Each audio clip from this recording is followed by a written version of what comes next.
Settling myself in the saddle, I dashed in among the blue jackets and cutting and thrusting right and left and parrying a blow when necessary. "Here they are, boys, by God, we've got 'em now." "Come on, you damned rebel, I'll soon fix your flint." We met a man who I knew to be a Unionist, but expecting to capture the party ahead of me before they could reach Charlestown in my rear, I let him pass. What a change it would have made in subsequent events had I taken him along with us. Summary. How Confederate Marylander Harry Gilmor, who once bragged he had shot apples off the heads of my friends, went looking for trouble that Wednesday, October 7th, 1863, venturing to Charlestown, recently made West Virginia, trailing about 20 Federal cavalrymen across the countryside to Smithfield, also called Middleway, then hightailing back to Charlestown, chasing these Federals on their return to their camp. Then, having been thwarted and giving up the chase and retiring to a spring near Summit Point, Gilmor suddenly finds his men attacked by another, larger Federal cavalry force coming in from the other western direction. The result, a fierce battle in front of the White House farm near Summit Point. Gilmor finds himself face to face with another equally brave cavalryman, George Denton, nicknamed Dent Summers, who was charging right at him. Chapterettes. Number 1, the hunt begins. Number 2, the Union man Gilmor let go sounds the alarm in Charlestown, prompting Colonel Simpson to send for help. Part 3, Gilmor's men race but fail to block the Federals from getting back into Charlestown. 4, Gilmor's men retreat back to White House Farm near Summit Point. They don't know that a second cavalry force was already in the land looking for them, commanded by Captain George Dent Summers. 5, Dent Summers' last stand. 6, Gilmor's getaway. The hunt begins. When Gilmor's cavalry moved towards Charlestown early on October 7, 1863, Federal picket lines, commanded by Lieutenant Colonel Benjamin Simpson of the 9th Maryland Infantry, encircled Charlestown. Gilmor rode a stately black horse he captured in Pennsylvania. When they camped, he kept his bloodhound about to signal approaching strangers while he slept wrapped up in a thick, baggy-style English robe. Gilmor described what happened in his post-war book, beginning the day before October 6th. I camped in the woods on William Washington's place, and being determined not to go back without some game, I sent scouts to watch the road leading out from Charlestown. I had not slept more than 2 hours when I learned that Federal cavalry had gone up the road leading to Smithfield. The men were soon mounted and striking out across the country. We got into the road in the rear of this squad and followed on their trail to Smithfield. The Union man Gilmor let go sounds the alarm in Charlestown, prompting Colonel Simpson to get help. Gilmor wrote, "Soon after reaching the turnpike, we met a man whom I knew to be a Unionist, but expecting to capture the party ahead of me before they could reach Charlestown in my rear, I let him pass. What a change it would have made in subsequent events had I taken him along with us. We continued at a trot until we gained the hill immediately above Smithfield, when I closed up the column, drawing sabers, charged into the town, expecting to find the enemy there, but to my chagrin, learned that they had passed through without halting, taken the road to Summer Point, and were now a considerable distance ahead. Gilmor's men race but fail to block the Federals from getting back into Charlestown. I followed on at a good swinging trot with 4 or 5 well-mounted men in advance until we got nearly to Summit Point, when my scouts returned, saying the enemy had passed through that place also a short time previous and were now on the road back to Charlestown. My horses by this time were much jaded and some hardly able to keep up. Still determined not to abandon the enterprise, I struck across the fields, hoping to cut them off before they could reach Charlestown. In this, I did not succeed, but 3 of my men ran into the rear guard just as they were entering the place, and one of them, Charles Foreman, was captured. 17-year-old Charles O. Foreman of Company A, the Virginia 12th Cavalry, lived in 1860 in the same Jefferson County, in the household of his parents, 61-year-old farmer Jacob and 51-year-old Eliza, with 2 sisters and a brother. After his capture, he would be exchanged the following May. Gilmor continues, I dismounted half my men, put them in position, and tried to draw out the enemy in Charlestown, but they had their own plan in view and refused to follow. This made me rather suspicious. Gilmor's men retreat back to White House Farm near Summit Point. They don't know that a second cavalry force was already in the land looking for them, commanded by Captain George Dent Summers. Gilmor continues, so, putting 12 men under Captain Blackford as a rear guard, I started for Summit Point and camp. I had reached the White House, owned by Mr. Morrow, 2 miles from Summit Point, had halted to let the men dismount and get water from the large spring about 50 yards off, and was the only mounted man left in the road. I had ridden up to the yard fence and was talking to the ladies, when I heard a voice exclaim, "Here they are, boys! By God, we've got 'em now!" At the same instant, a bullet whistled through a lilac bush between the ladies and myself. I wheeled around and saw the head of cavalry column on the rocky hill above, and between me and Summit Point. Here was a perilous position. Seeing only the first section of 4s, I knew not how many were behind them. I could not retreat, and therefore determined to make the best light possible under the circumstances. Dent Summers' last stand. 27-year-old George Denton Summers enlisted near his home in Hancock, Maryland, in 1862. He lived with his widowed mother, Mary, and his younger siblings, Nathaniel, Alice, Elizabeth, Sarah, and Levy. Gilmor continues, I ordered 10 of my men who had carbines to get behind the ruins of an old stone stable and fight them to the last.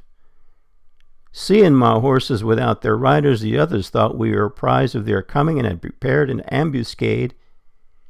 And though Captain Summers, whom I recognized, begged, implored, and cursed them, they would not charge, but stood still on the hill, popping away at us with their carbines. One of my men, Ford, from Baltimore, came up with a rifle and, putting his hand on my thigh, asked what he should do. I told him to get behind the stone wall and take a good aim every time he fired. "All right, Major." Just as he spoke the word, a ball pierced his head, killing him instantly. At that moment, Captain Summers, who I must say was a brave man, spurred his horse down the hill and engaged me with his pistol, firing wildly, for I saw he was much excited. I reserved my fire till he came within 20 paces, steadied my horse with the bit, took a long, sure aim, and Summers fell from his horse. The ball entered the side of his nose and came out the back of his head.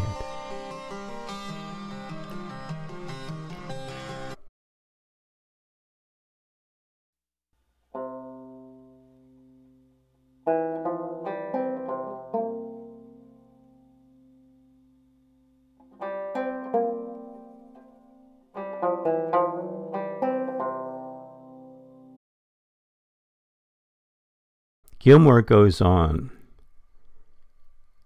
By this time 9 of my men had mounted, and as the sharpshooters had been doing good work, I thought I could risk a charge.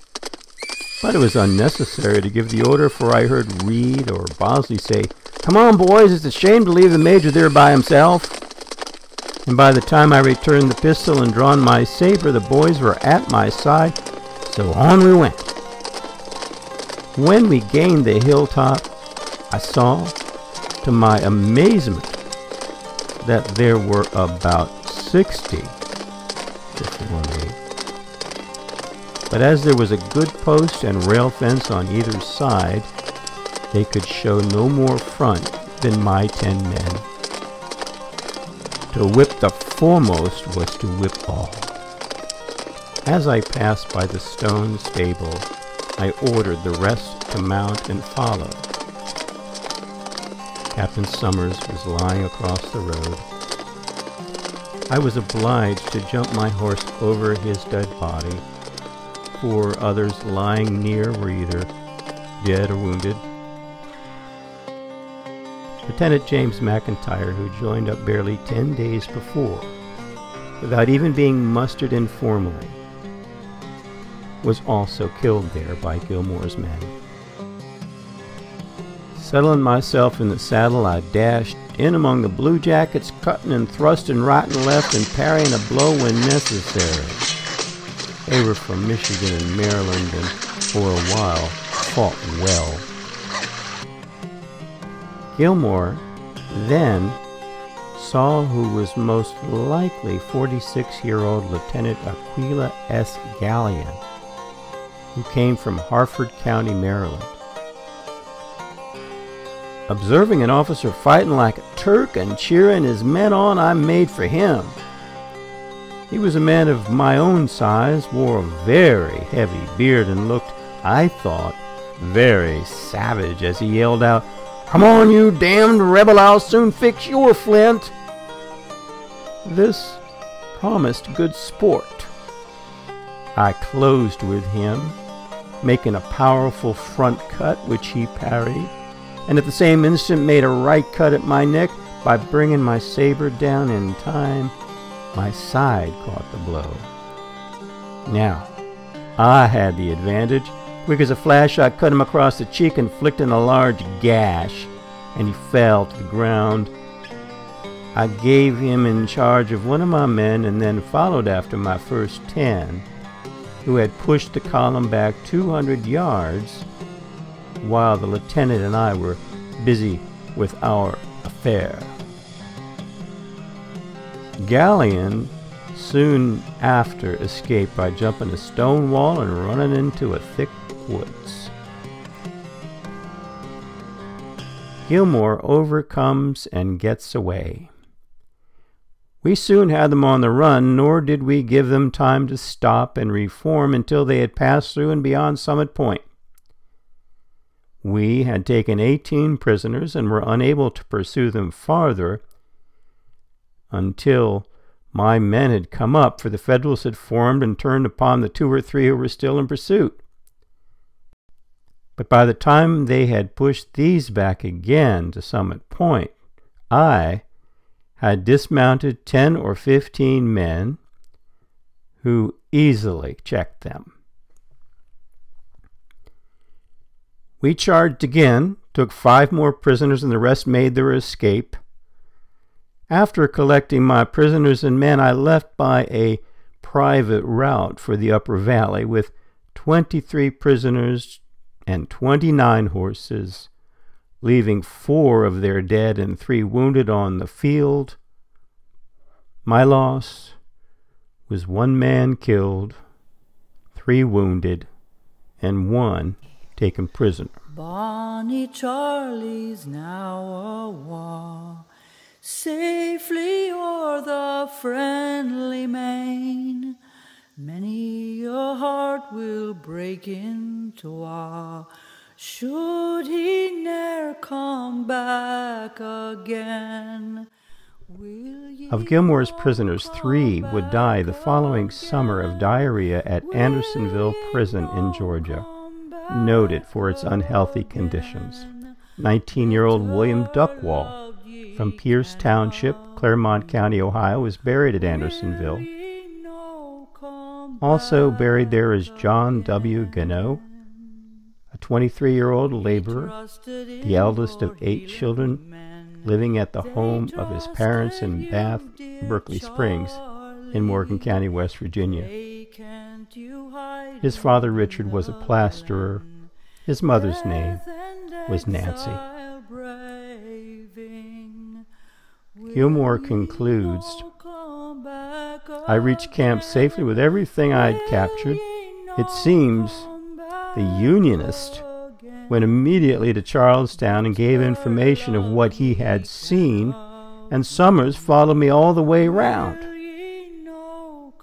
A sad affair it turned out for him, but such are the fortunes of war. Captain Summers was highly esteemed by his commanding officers, as shown by a long article highly complimentary to him that appeared a few days later.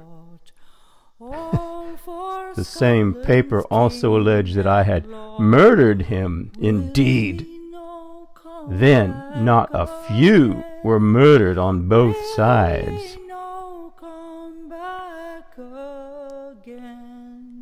Reported George Duncan Wells. Cole's cavalry, placed under my orders by the Brigadier General commanding, were sent to Charlestown that night of October 7th, and the next morning scouted out the Summit Point and Smithfield Road, bringing in the bodies of our killed. They report seeing no enemy. It would seem the rebel force consisted of 2 companies, Captains Baylor and Morrow, 12th Virginia Cavalry, and Gilmor's entire battalion. Our loss was Captain George D. Summers, Company F, Cavalry, 2nd Virginia Regiment, Potomac Home Brigade, killed, and 1 man killed and 4 wounded. I think Colonel Simpson's disposition and management of his small force very judicious. The loss of Captain Summers is greatly to be deplored. Time passed. In February 1865, a man burst in on Gilmor in his 2nd floor room in a rooming house in Moorfield, West Virginia. grabbing Gilmor's pistols on a chair. Gilmor roared, "Who the devil are you?" from his bed. The reply, Major Young of General Sheridan's Scouts. For several years after the war, Harry Gilmor lived in New Orleans, where he married Miss Mentoria Strong. Upon his return to Maryland, he was elected Colonel of Cavalry in the Maryland National Guard. He also served as Baltimore City Police Commissioner from 1874 to 1879. He died in Baltimore on March 4th, 1883, at the age of 45. He was interred on Confederate Hill in Loudon Park Cemetery. The burial place of George Denton Summers, though he was praised, remains a mystery to this day, even to his modern-day family. His mother and two brothers moved to Canton, Missouri, to start a new life and a new set of memories.